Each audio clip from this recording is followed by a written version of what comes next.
Hi.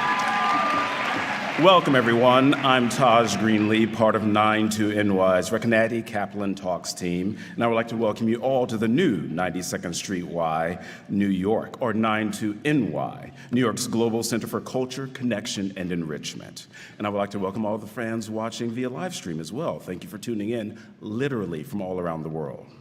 It's my pleasure to introduce our event, Waypoints, an evening with Sam Heughan in conversation with Heughan Aminashari. We're excited to celebrate this special advance event of Sam's newest book, Waypoints, My Scottish Journey, before it's available on October 25th. As you know, yes, that's a good place to clap. Okay, all right, that's fine. As you know, Sam is known for his starring role in the international hit series Outlander.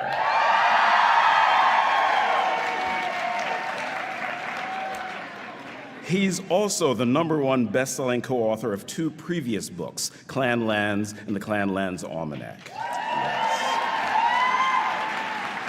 For his outstanding contribution to charitable endeavors and artistic success, he's been awarded honorary doctorates for the University of Glasgow, the University of Stirling, and the Royal Conservatory of Scotland.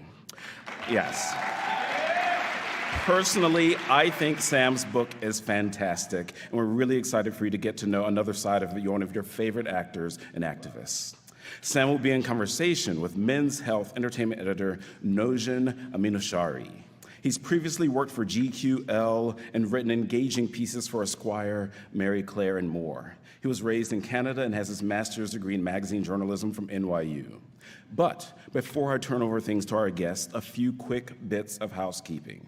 Our team will pass out index cards for your audience questions. Please write clearly, try to stay on topic, and we'll try to include some of those before our time concludes. And please, to reiterate, no flash photography or video recording is permitted in the hall. We don't want to disturb our guests on stage or your fellow patrons. Also, some of our upcoming events will include Rami Youssef with Hassan Minhaj tomorrow, discussing the new season of Rami, Henry Cavill with Josh Horowitz next week, and then in November, the legend himself, Sylvester Stallone, will be on this stage. For more information about our guests and upcoming programs, please follow us at 92ny.org and on Instagram at 92nd Street Y, New York. As always, we appreciate your patronage and interest in our programming during these very challenging times. So give yourselves a round of applause for coming out this evening.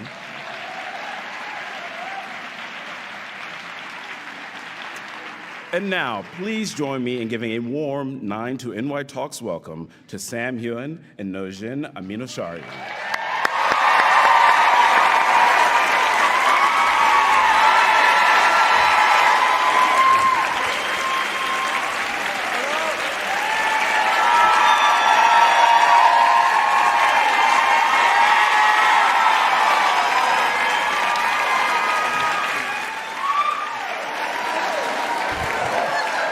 Very soft, these seats. Oh, yeah. Heughan. They're going to drag me out of here. They are? With one of these, yeah. Heughan, have you done this before? Yes. But it's been a long time since it hasn't been on Zoom. Oh, okay, right, yeah. So this is the first time I've done it with pants huh? on. This is good. So hi, everybody. I'm Heughan Aminashari. I'm an editor at Men's Health. Hi, nice to meet you. So tonight I'm going to be interviewing Sam for your enjoyment. But first, what we're going to do is we're going to hear a wee reading. Oh, we are? Yes. Yes, okay. From this book, What I Wrote. Yes, I think you wrote it. Well, very handsome gentleman on the cover wrote it. I don't know. Yeah, who's that guy? I'm going to read to you.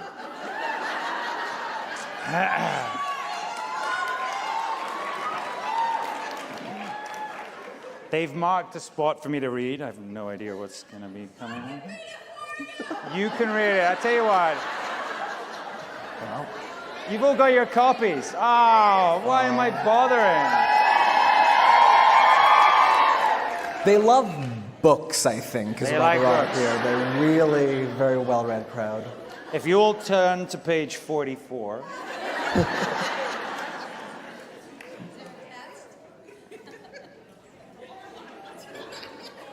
This is gonna take all night.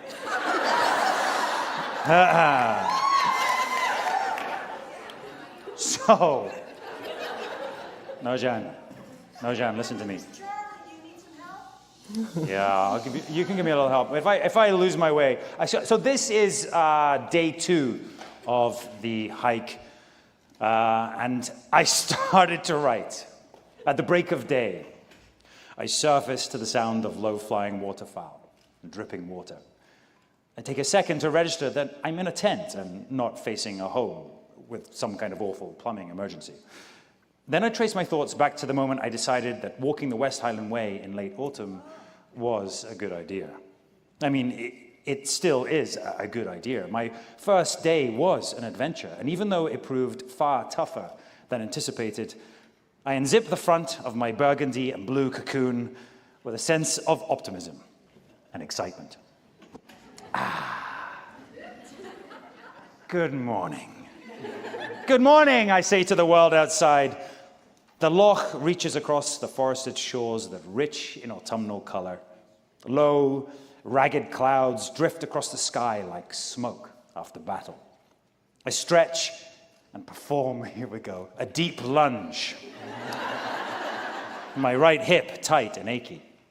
It feels good to work out the tension while admiring such a dramatic view. It isn't raining, at least it isn't right now. The dripping water is coming off the trees behind my pitch. The air is moist and cool, but so fresh that I inhale through my nostrils and close my eyes. I'm just happy to be in the middle of nowhere, surrounded by nature, and cut off from the wider world.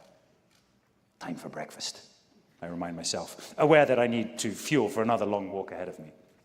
Having cursed the weight of my rucksack throughout the previous day, I'm thankful that it contains the means for me to prepare a nice, hot porridge with cinnamon and peanut butter, and even make a fresh coffee using water from a nearby stream, which I boil as the water source runs through the surrounding fields, and God knows what might have fallen in it. I eat my breakfast perched among the roots of a tree on the bank. The ground is soaking wet from so much rain, which looks set to return at any moment. Listening to the birds, I suspect that now is the time for activity before the heavens open up again. So, I set about packing my tent. You still with me? Packing my tent before it pours. With no time to let it properly dry out. It feels heavier now than when it's set up. But I put that to the back of my mind. I wash my pan and cup in the loch, brush my teeth like a very good Boy Scout, and have everything bundled and ready for the day before the first drops pepper the water. Here we go again. I mutter to myself. I'm fired up by the prospect of another day on the West Highland Way. Though, and the rain, it doesn't bother me. It's the damn rucksack. It weighs me down and my spirits. I shrug it off once more, determined not to let it cast a shadow across my day, while my stone pan and cafe press have earned their keep, along with the tent and sleeping bag. I pull out the walking poles. Who'd thought this was a good idea, I ask, holding one aloft while I quietly curse the helpful guy from the outdoor store. I decide to keep them both in hand while I make my way along the lane and pick up the path once more. There's bound to be a bin, I tell myself, or maybe even a bus stop. I'm thinking about leaving the sticks for a stranger as a random act of kindness when I find myself deploying them as intended. What am I doing? This is good. It takes a moment for me to realize that tapping of the carbon tips on the tarmac has started to accompany my footsteps. It's quite a pleasing rhythm, I find. What's more, the poles ease off some of the weight on my shoulders.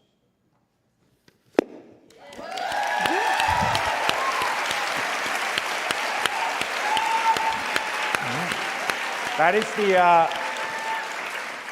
is the second time I've read this out loud. I did do the audiobook, and I have to say, it was such an amazing experience to actually read through it.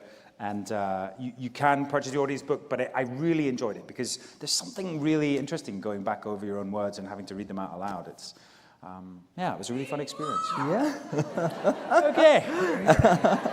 It's only 300 pages. Yeah. Listen, who among us hasn't been waiting to hear Sam Heughan say good morning?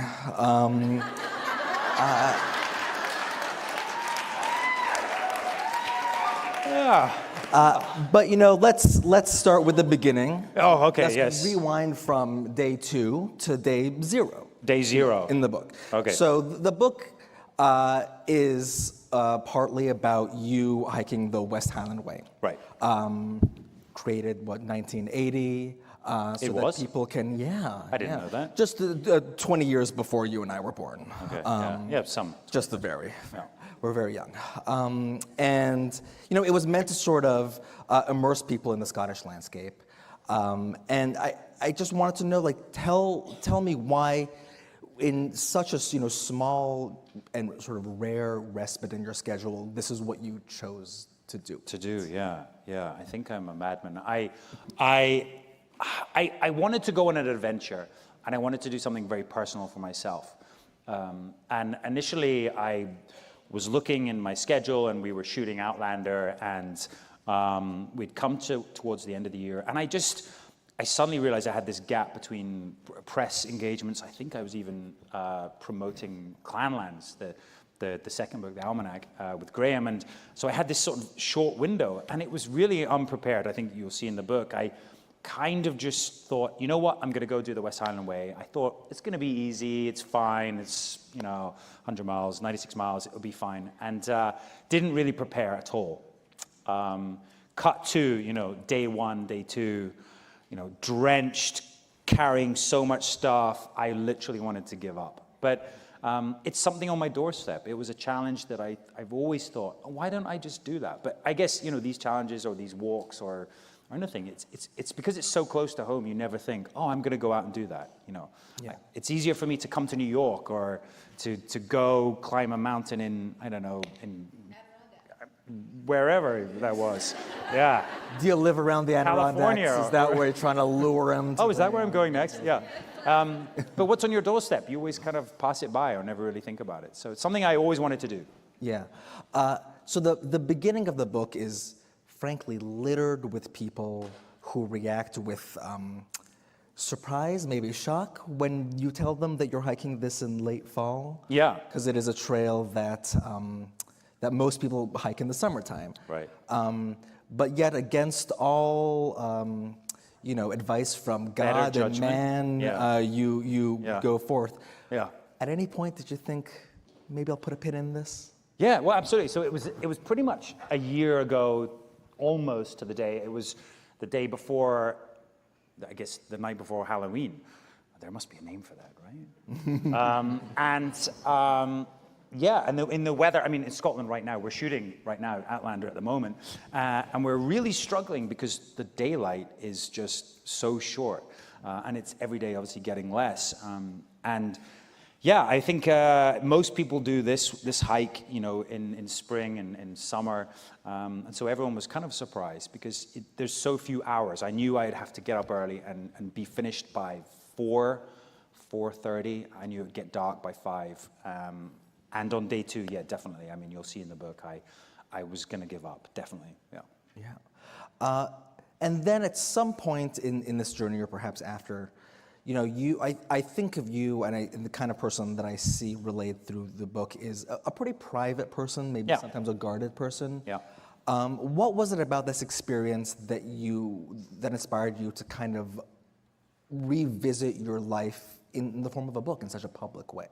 Yeah, I think, honestly, I am a very private person. I think, this whole persona, I think, being an actor, certainly Outlander has thrust me, I guess, more into the public image, but, things I don't talk about, things I never knew much about. And actually, the first book I started to write, Clanlands, with my very grumpy companion, Mr. McTavish, we were writing about Scotland and about family heritage and history, and I knew very little. I knew nothing about my family, really. And so it forced me to dig into that. I got a researcher. I talked to my family more about my heritage, my parents and their grandparents, and I just learned a lot more. My father left when I was 18 months old, and I never knew him. I didn't reconnect with him until his last days. So for me, it's always been something I've held very close to me and never really revealed. But this just felt like the right waypoint in my life to kind of revisit that and maybe put things to rest as well. Yeah, yeah. Some nice vertical integration there. The Thank you very waypoints much. mentioned, Thank you. very nice. Yes. I should be a writer, don't you? Yeah. And another aspect of it that I found surprising in your journey is that you sort of showcase yourself a little bit as an introvert. Yeah. Who sort of struggles with being in the public eye. You were drawn to acting because you could take center stage, but as somebody else. Yeah. So that makes me wonder, like, Why do this? why do this? What am I doing? But that it makes me wonder. Okay, this makes sense. A guy goes hiking, alone on this really beautiful sort of trail. Yeah. But what I find in the book is that you really come alive the most when you find connection in these fellow travelers. There are a couple of people. Graham is one of their names. Lucy's another one of their names. How did you think that you came out of this, a little bit out of your comfort zone, a little bit out of your cocoon as a result? Yeah, I mean, so I think acting is such a strange career, especially for someone like myself, because look, we're forced to be in the public persona, and you're forced to be gregarious or to reveal a lot of yourself. But I've always felt I like to observe, and I like to be in the wings, in the shadows, to watch other people. And I guess with any form of celebrity or recognition, you lose that anonymity. You can't become a people watcher, and I love to watch people watch.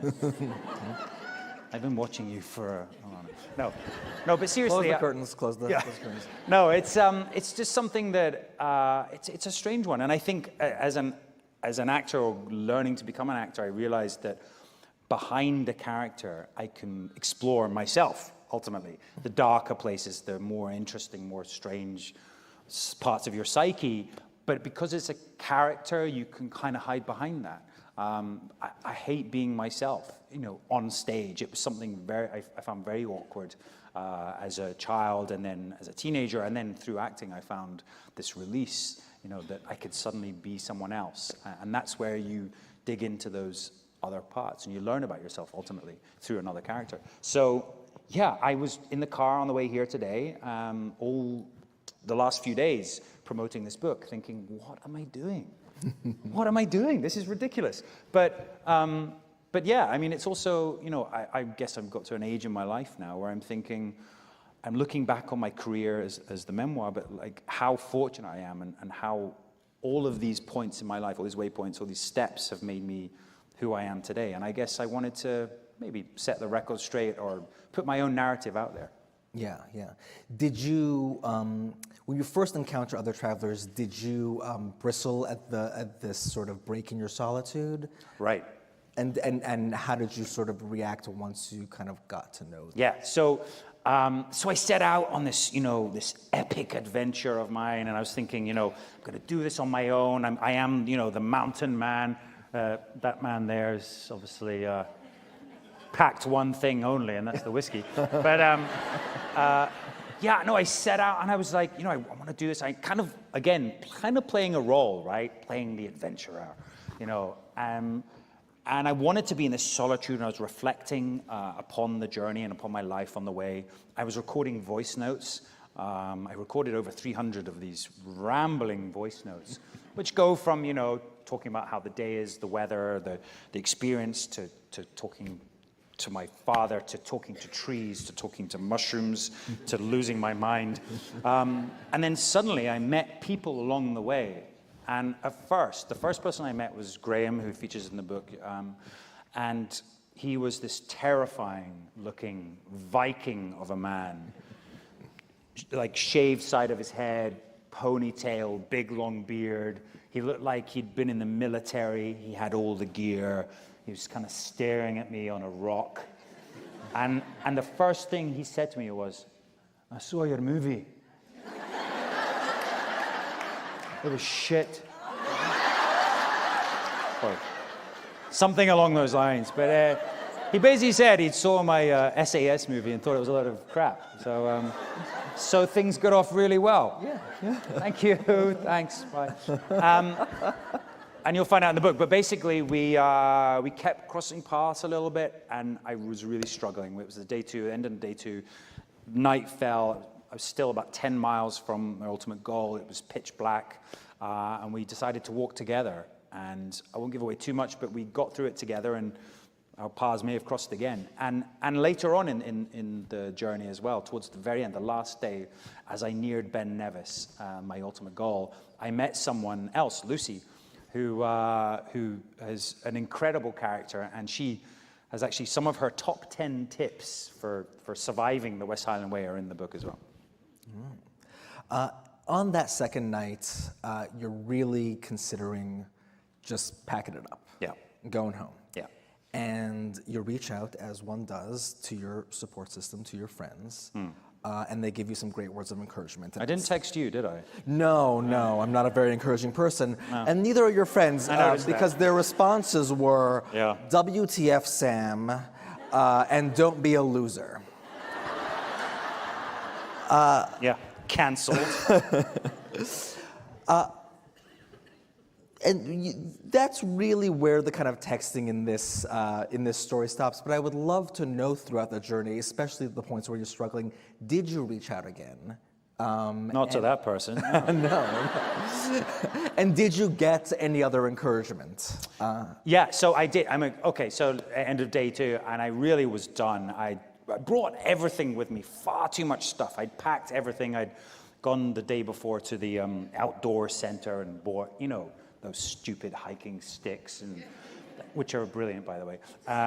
They were the hero of that excerpt. They saved my life. You read, yeah. Gas stoves and all the gear and boots and extra socks. And I was carrying way too much stuff, and I was dying on this walk, and it was really painful, and I wasn't enjoying myself at all. And so after the day 2 epic odyssey with Graham, I finally found myself at the Drovers Inn, which is a very old inn that's actually haunted on the side of Loch Lomond. And it used to be where the drovers, they were the people that would drive the cattle from one town to the Highlands, or from the Highlands into Glasgow or Edinburgh to sell the cattle way back in the 1800s. It's this ancient old pub. And I got there and I was like, please give me a room, please. And a typical Scottish welcome, they were like, no. And I begged, and they finally let me stay the night. But yeah, I was honestly lying in the bed there. Everything was drenched, my sleeping bag, all of my spare clothes, my kit. And I was just like, I can't do this. And I was like, if I just go home, just call a taxi or a friend or something, I could just go home, be in bed, and no one will ever know. No one will ever know. So I decided to sleep on it and see how I felt in the morning. And in the morning, I don't know, something in me I just realized, no, actually, what am I doing? Like, I should just approach this challenge in a different way. So I dumped everything and carried on. Yeah. How would you describe your kind of relationship to the outdoors? Because there's a little dichotomy that you illustrate for us where you love the outdoors and you love exercise, but there are also certain elements of like the wild man life that, you don't take to as much. You have a story about how you love fishing, but you don't want to hook any fish. Right, yeah. Which is a very loving thing of you, yes. But yeah, how did your relationship with kind of being out in nature kind of grow? What's your draw to it? Well, I was born and brought up in Dumfries and Galloway in a very rural area in the grounds of a castle. I think there's some pictures there when I'm quite young, and you can see Kenmure Castle, and there's a big Loch Ken, a big lake, and used to go fishing there with my brother and friends of the family, and it kind of traumatized me when I caught a fish, because I'm like, this is great, I've caught a fish. Oh no, I have to kill it. Oh God. And so I would go, and I guess this is maybe the beginning of my acting, where I would go, not put any bait on the hook, and sit for hours, and I was happy playing a fisherman. God, don't have kids like me. Yeah.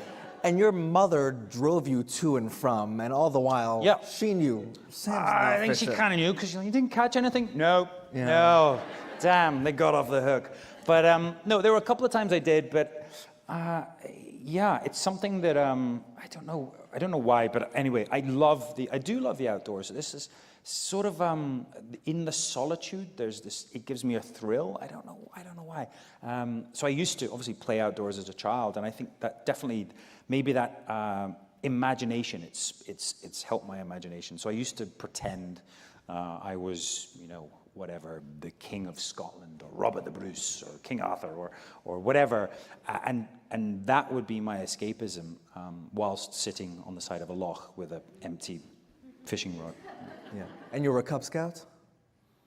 I was. But you say in the book you were really just in it for the badges. Oh, always the badges, yeah. You got all the badges, you got to sew them on. Didn't really like the sport aspect.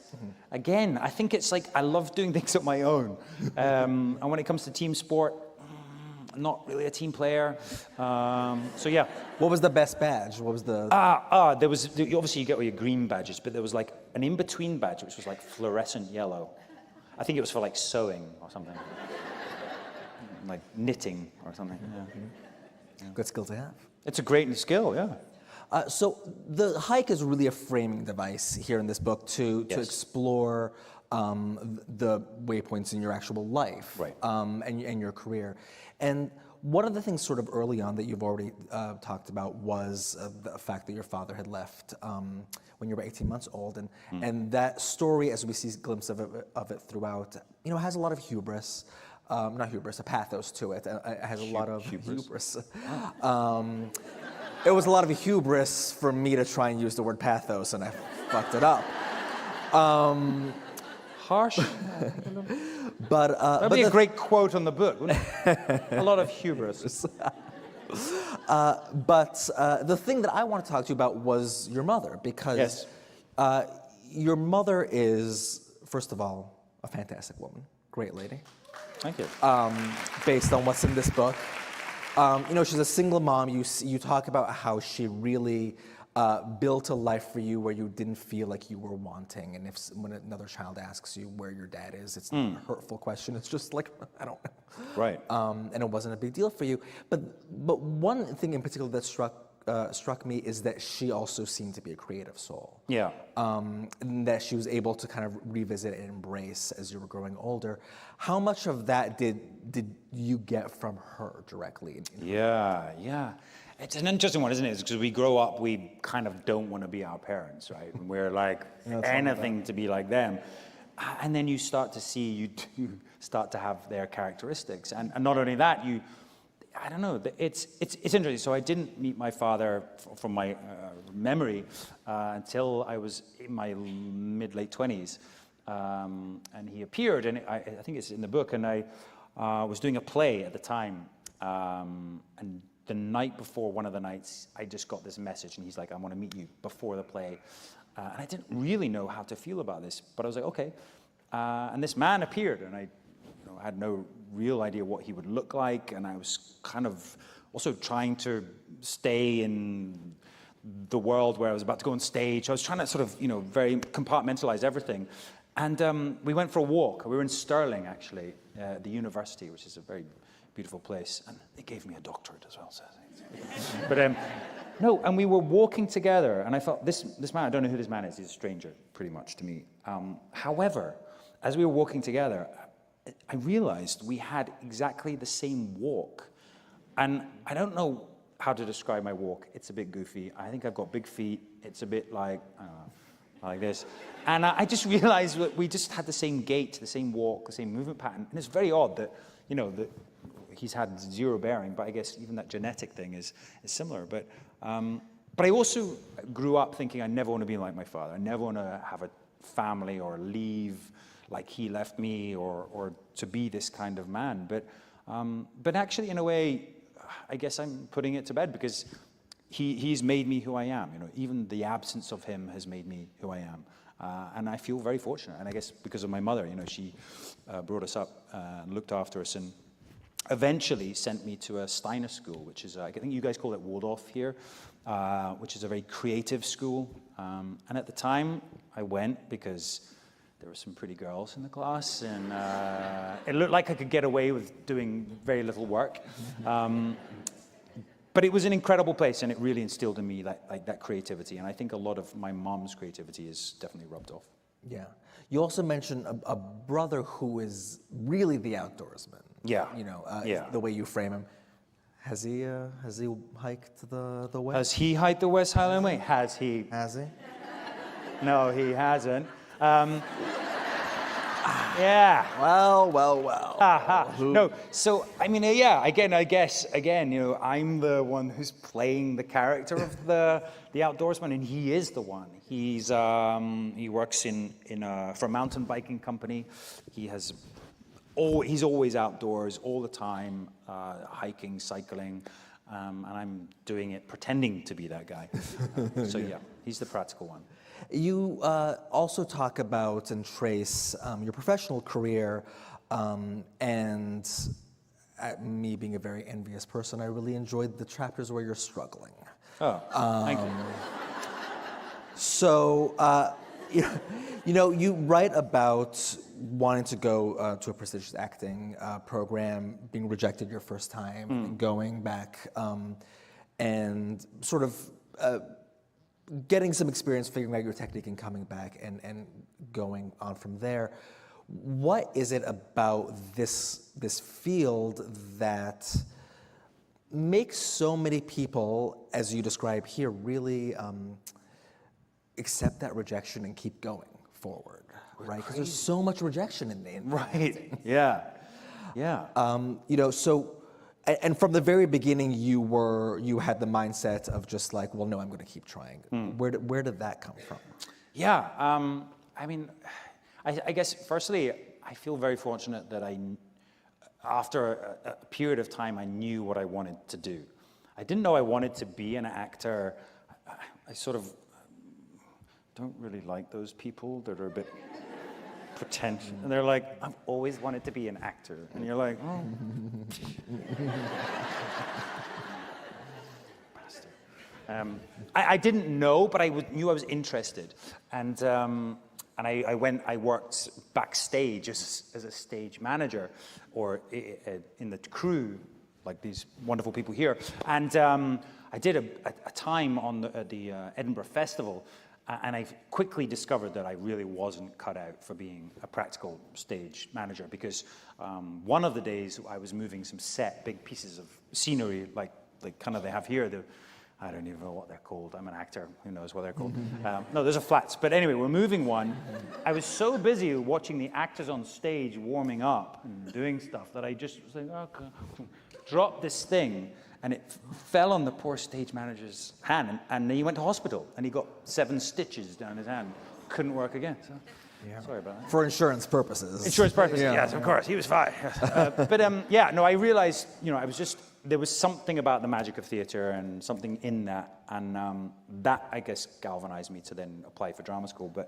But the determination to sort of keep going in for auditions and failing and keep going, I don't know what that drive comes from. Probably just stupidity.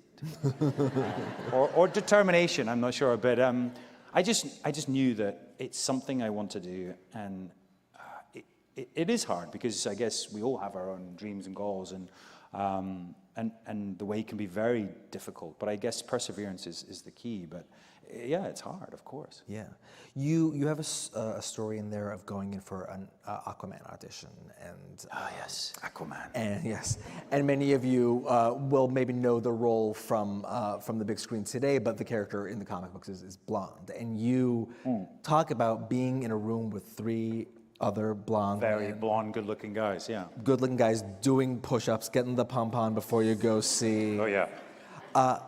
What is that element like? Because you're not only are you going in and you know your livelihood is in the hands of somebody else, but you're going into rooms where everybody looks like you because the casting call has been drawing from a pool of people who look like you. Yeah.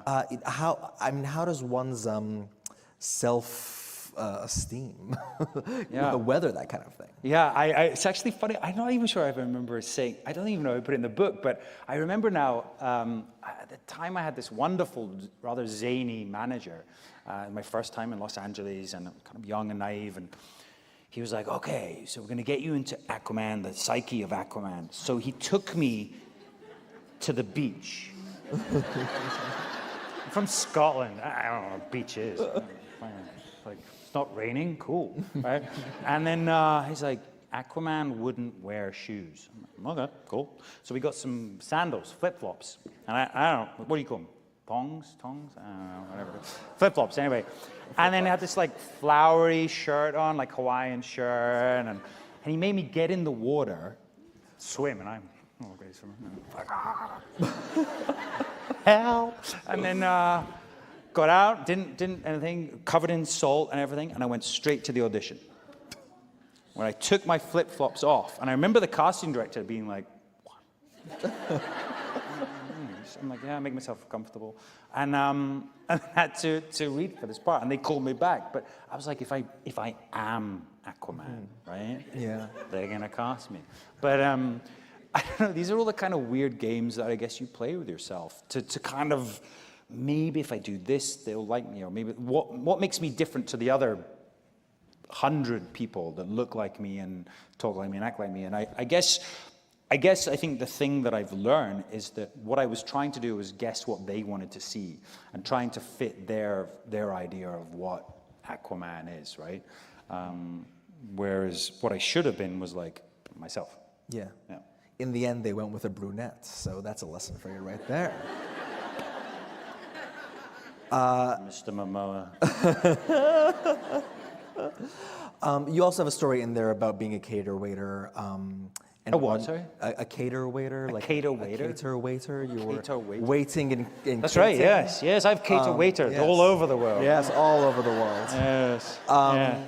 And you see Richard Mann of Game of Thrones, the Eternals, and you're holding a tray where the guests put their drinks, and he puts his drink, and you have a moment where you're like, I'm gonna say hello because I know him, Yeah. but you don't. But you've seen each other since. Yeah. Have you brought it up? No. Oh, but I will. Yeah, yeah. No, the situation was I worked for a friend of mine for a long time in London for a catering company, and he basically employed actors because they drink a lot. No, because they're very sort of gregarious, outgoing, and tend to be quite good in that industry. And it was great for actors because it means, you know, we could still do auditions, you could still work, you know, you could do a stage play, and if you're a night off, you could go and do a high-end cocktail event. And this particular one was, I think, at the V&A in London, Victoria and Albert Museum. And I remember that night, the bones of a blue whale are in the main hall of the V&A. And I remember this huge magnum of champagne I could never afford, you know, at the time. And I'm like, hi, you want some champagne? Watch the cork go up and just miss the skeleton. Oh God, it's okay. So pouring champagne, and at some point I had a break, and I went towards the back of the V&A, and there was a friend of mine sort of holding a tray, and it's where people could put their drinks, or they went outside and had a cigarette because, you know, people in London smoke cigarettes because they're cool. Well, they think they are. And so I was like chatting and pretending I'm helping, you know. And Richard Madden came up, and I knew him. Ex-girlfriend of mine, used to live in his house. Elspeth, actually, I think there's a picture of her in the book. And so he came up, and I knew him, and I was like, Richard? And he just like didn't see me, put his glass down and walked out to have a cigarette. So I'm just standing holding his drink, like, oh.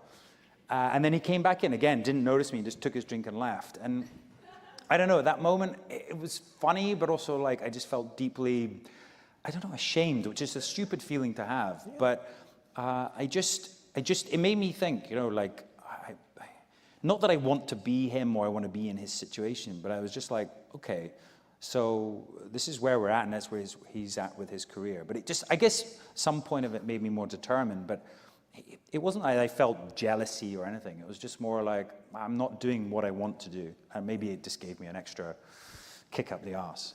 Yeah. But then, you know, you obviously also get really great opportunities in this industry. You know, everyone knows you, you know, as lovelorn leading man in a show we all know, River City, a Scottish soap opera. Early role for you. Right. What? Yes. You write about this. A brief role for you. Did I? Good. Good. What else is in that book? And it's sort of intermixed with roles that give you some. You're very happy to be able to explore them on stage. And some you're trying to get a regular paycheck, and you have to balance these needs, the creative need and just like the economic need. And in those early days, what was sort of a project, a play, a TV show, a movie? That I regretted? Is that what you're... No, not that you regretted. Oh. No, we would never be so negative here at the 90 Seconds for Your Wife. No, absolutely. No, but what is one that stood out to you that really felt like this was an oasis in that period of your life where you just got so much out of it? Yeah. And you revisit with fondness. Well, I was very lucky. I did start in the theater, and I definitely would say that's, where I, one of my breadwinning. It was definitely my sort of bread and butter. But I have to talk about Alexander the Great from Macedonia. Just because I got this role as young Alexander the Great. And it was a movie at the time that, it seemed on paper like a fun idea. It was a kind of, I don't know if you know Buffy the Vampire Slayer. It wasn't that. It was a sort of similar idea, sort of Buffy-esque, meets young Alexander the Great from Macedonia. And at the time, they were doing the Oliver Stone Alexander the Great. And I'd actually, I believe, been offered a small part in it. But it was, do I do the small part or go play Alexander? I was like, this is it. This is my chance to play Alexander the Great. And I studied him, and I understood, I read all about him and his amazing horse, Bucephalus, and his love with Patroclus, and all these kind of things, and we got to Egypt, and it really wasn't what I was expecting. And anyway, long story short, I had the most incredible experience with amazing friends who are now some of my best friends I've still got from that. But there's this amazing photo, which I only saw recently. A fan on Twitter found it. I wish, because I would have put it in my book. But they wanted a shot of Alexander on top of his trusty steed, Bucephalus, riding through, Troy or wherever it is. But we're in Alexandria. No, we were in Cairo. And they wanted a shot of Alexander like this, looking up. So they decided, how do we get me up high, looking like I'm on a horse? They couldn't put me on a horse because I couldn't ride. So ultimately, they decided the best thing to do was to put me on a taxi, on the roof of a taxi. So there's this great picture of me sitting on a roof of a taxi being driven around Cairo in a full suit of armor to the waist. The bottom half is some pajama bottoms. And I'm riding like this, riding a taxi, and I'm doing this.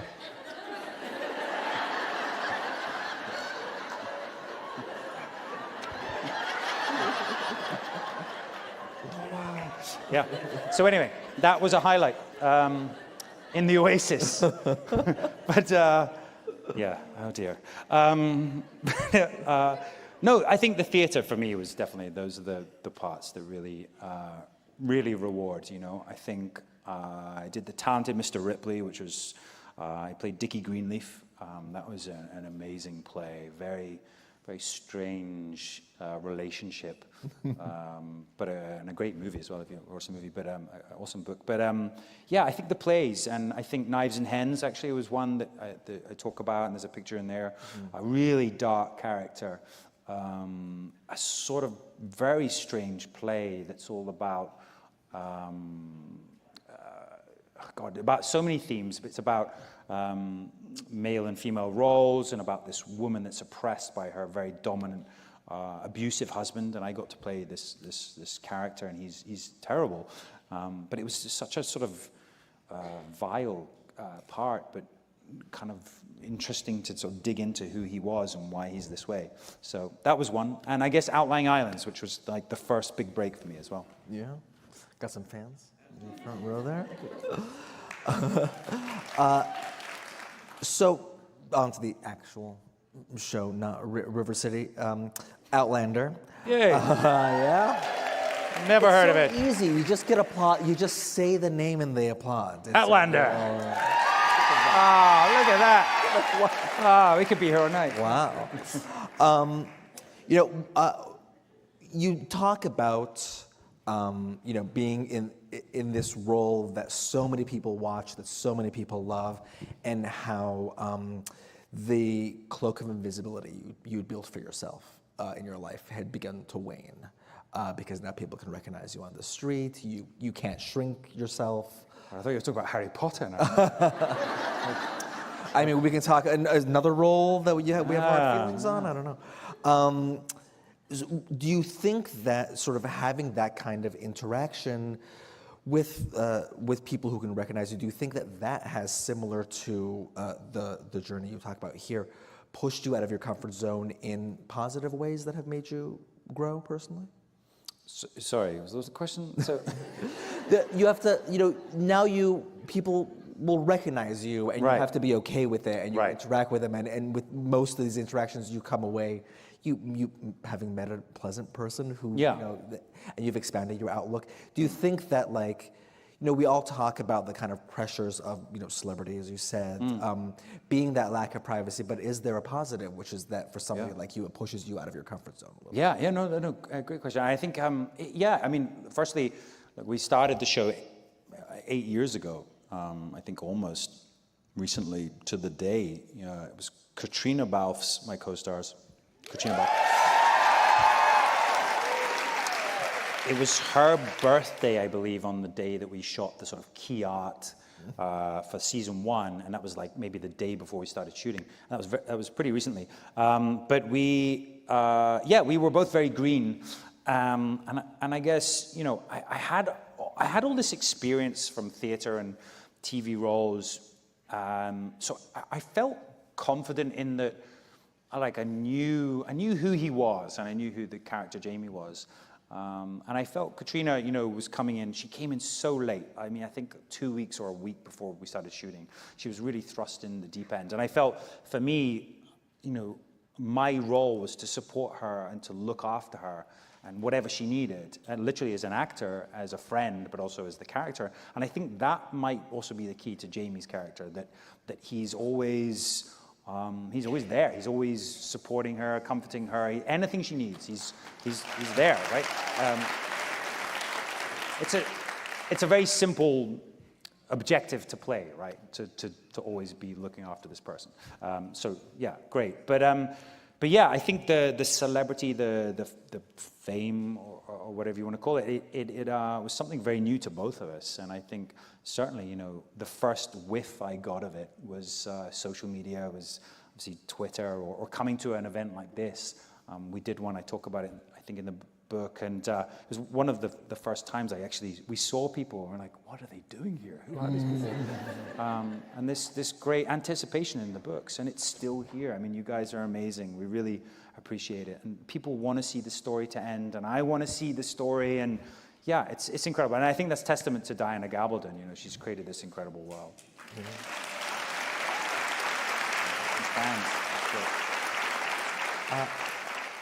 There's a segment that I wanted to ask you about, because you talk about how the show, just due to its genre and its setting, has depictions of nudity, sex, sexual violence, and how you sort of deal with those kinds of themes on set. And you mentioned the idea of an intimacy coordinator. Yeah. Which is something that we're seeing a lot more in Hollywood. Yeah. And usually when somebody is seated next to an actress, this comes up. And I was struck by the fact that you, as an actor, had mentioned this role and how important it is to set. And just for people that maybe aren't familiar with this, can you sort of describe that role and talk about what it brings to a set for all actors and crew members and directors and everything? Yeah, I mean, look, our show Our show is very intimate, very graphic, and I think, you know, eight years ago the world was a different place. I think the industry was. I think viewers were. You know, I think, you know, the Stars platform was built on that, right? I mean, look at Spartacus. You look at them. You know, it's there, right? It was very like, this is what you're paying for. You're paying for the camera not to look away. And that can be really, not confrontational, but it can be really graphic, but also it can be really interesting. We were in a world where we had to show everything. I don't think we would do the same thing today that we did back then. As a young actor who's very green and I didn't really know how to navigate it, I felt it was an awkward situation. And I felt a little bit pressurized, definitely. And certainly at one point I felt that my trust was betrayed, definitely. But, you know, that's not on anyone. It's more that that's what the expectation was. You know, I signed a contract that absolutely was what it was. But, you know, 8 years later, oh, that's the bell. 8 years later. Yeah. That's the alarm saying you have to renew your contract. Yeah, that's my boss calling right now. Get him off stage. But no, the industry has completely changed now, and I think the viewers have changed, and I think also, you know, I'm older and more experienced, and I in this situation now as a producer, that I wanted to help other actors and also younger actors as well. And the thing is, it's not just for the actors; it's also for the crew and for the directors and the producers and everyone, to keep everyone protected. And actually, having an intimacy coordinator has been such a godsend. We have a brilliant woman, Vanessa Kofi. She's come on board. I met her at my old drama school, the Conservatoire, and we started talking, and I realized that this is what we're missing. Myself and Katrina were left a lot of the time to just work out how to navigate the scenes with the directors. But it's a lot to ask. You know, we all have our own hang-ups. We have our own issues, whether that's, I don't know, whatever it is. It's, you know, we're human beings. And I think just having someone there to support you and give you the tools to work through these scenes. And not only that, Vanessa's given us kind of more ways or more ideas to help portray these characters in love and their relationships. So in a sense, we're exploring that relationship even more than we could, because ultimately it was just, you know, myself and Katrina just trying to work it out. Now we have someone who's really helping us explore that. And it's about the language that these two lovers use. So, yeah, I think she's a great addition. That's great. I mean, yeah. Yeah, as I said, I think that, you know, we often ask this of women actresses and producers, and it is something that's great to see a man in these environments also step up and encourage, because I think everybody needs to build together a kind of safe space. Yeah, for sure, it's about safety. And then I think once we all know the playing field and the guidelines, I think we then can have the freedom to explore more. So hopefully, you know, the scenes will probably be even more intense or more evocative, and yeah, it's been an amazing experience working with her. Yeah. And in the spirit of support and collaboration, I'll be reading some of your questions. Oh God. Yeah. So let's get. Oh boy, I'm glad we didn't get to the end of your book as well. Yeah. When are you going to publish that? That's the real thoughts. You know, after I die, that gets published. Oh God, the expose. Burns a lot of bridges. Yeah.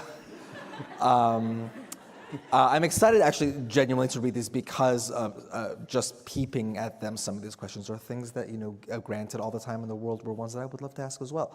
How's the handwriting?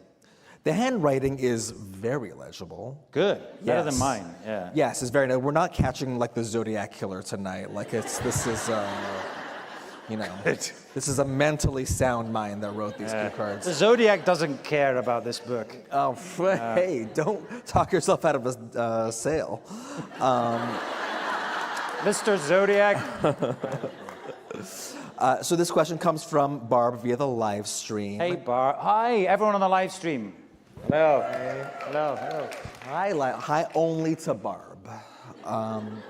So Sam, it seems that this journey has been very cathartic for you. Yes.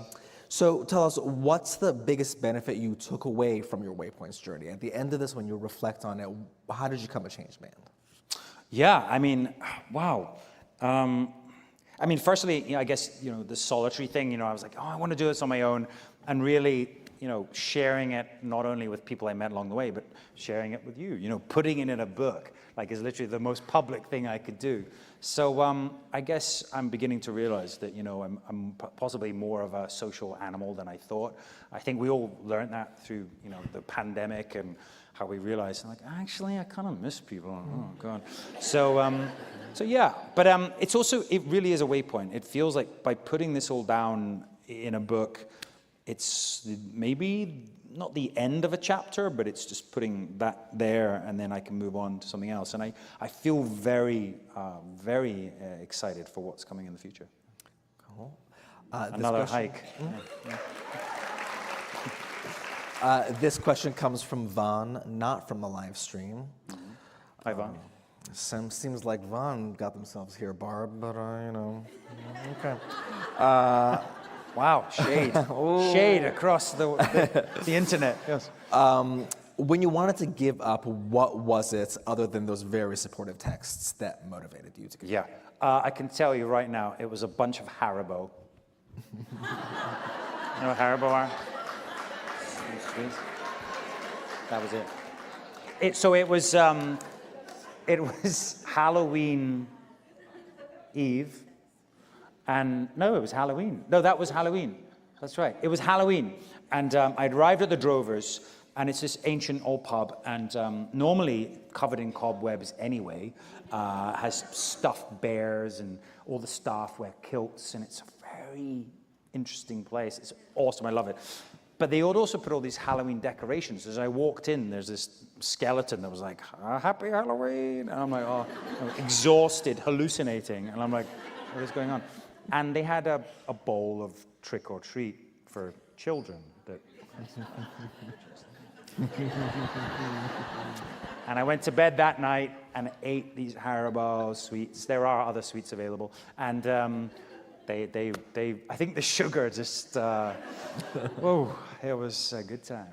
Yeah. So, it's clear that you've gotten a certain sense of catharsis out of this book, as we discussed. But Lorraine Reed wants to know. Lorraine. What do you want your readers to take away from this book?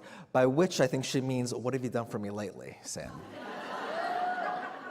What have I done for you? But yeah, what do you think a reader reading this, what are the kind of lessons or sort of, what should be percolating in their minds as they're reading?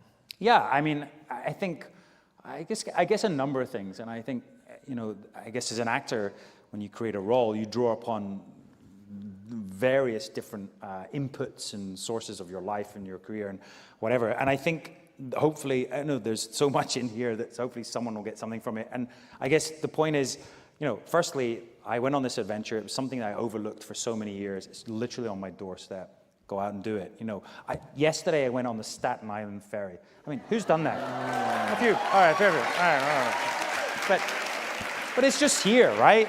And you're like, when do you ever just do that? And anyway, I've been coming to New York for a long time and never done it. I'm like, God, Staten Island's awesome. Get me back on the ferry. But no, I had a great time. And I guess hopefully it will inspire people to go out and go on their own adventures and maybe also write a book. Like if you get out there, start writing. Yeah. This one comes from Erica from Rhode Island. Might as well just give him your address. Should have got the ferry to Long Island, shouldn't I? And Erica also touches on something that I wanted to ask you. I don't think I'm going to be able to pronounce it. I don't want to start like an international incident here. Yeah. The summit at the end of your journey. Oh, yes, Ben Nevis. Ben Nevis. Yes. Okay, Ben Nevis. How did that factor into your travels? I mean, factor in a big way, but what was that waypoint like? Yes. So at the end, I've probably mentioned it before. So at the end of the hike, I'm going to say 100 miles. It's 96. I mean, come on. I got lost a couple of times, probably more than 100 miles. You get to Fort William. Now, I don't know if anyone here is from Fort William. I doubt it. Good. Not my favorite place. It has a really interesting history. So Fort William was created by the British way back to control the Highlands. These forts were put all over Scotland, Fort William, Fort Augustus, a bunch of them. The actual name in Gaelic is in Garrison Du, the Black Garrison. It has this very dark history. So the local Highlanders would not like this place. It is charming, you know, it's all right. I mean, not putting it down, but it's never been one of my favorite places. But I was so pleased to see Fort William at the end of my hike. However, Fort William sits at the base of Ben Nevis. It's the highest mountain in the UK. It is a beast. It's a behemoth. It's massive. It literally looks like a fist, these knuckles sitting at the side. Fort William here, these long rivers coming down or streams coming down off it. And it only, I believe, gets sunshine or no cloud on the top. Something like, I don't know, like 30 or 50 days a year. The rest of the time, it's always covered in cloud. So it was, I believe, around, I don't know, I would guess 16 degrees Celsius, like a temperate day at the base. Up the top, minus 12 Celsius, which is probably like a New York winter's day, right? You know, snow, ice, freezing cold, and very dangerous. There's a gully called the Gardy Lou Gully. Now, Gardy Lou, back in the old days, especially in Edinburgh, back in the 1700s, 1800s, was when you were throwing out the contents of the toilet out of the window. And to warn the people below, you'd shout, Gardy Lou, and then you'd throw it out. And hopefully everyone's scattered out of the way. Now, the gully of the side of Ben Nevis, no one's throwing their feces out there. No, it's just a very steep ravine that goes down, you know, thousands of feet. And I came very close to it. I couldn't see the fog, the mist. It's a very dangerous place, very beautiful place. And yeah, and it was a really exciting moment to get to the very top of it and sort of, I guess, finish the journey.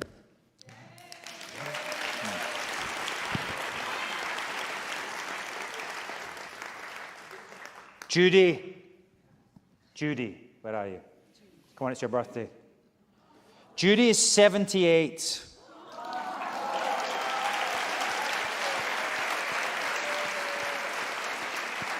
She's come all the way from Colorado. She was expecting to see someone else. But she asked for one thing, and she would like you all to sing her happy birthday.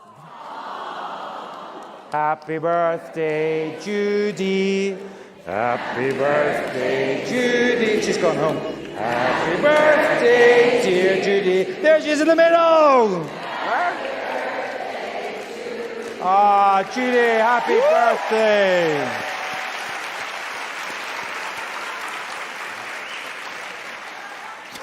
Well, thanks everyone for coming to see Judy. It's been a great... When are we going to read your book, Judy? A great birthday party. Right. And thank you, Sam, for coming to see Judy. Oh, thank you. So, guys, I believe we have copies of Waypoints on sale in the lobby. If you haven't grabbed one yet, shame on you, quite frankly. Sure. But you can redeem yourself by going out to the lobby and purchasing a book.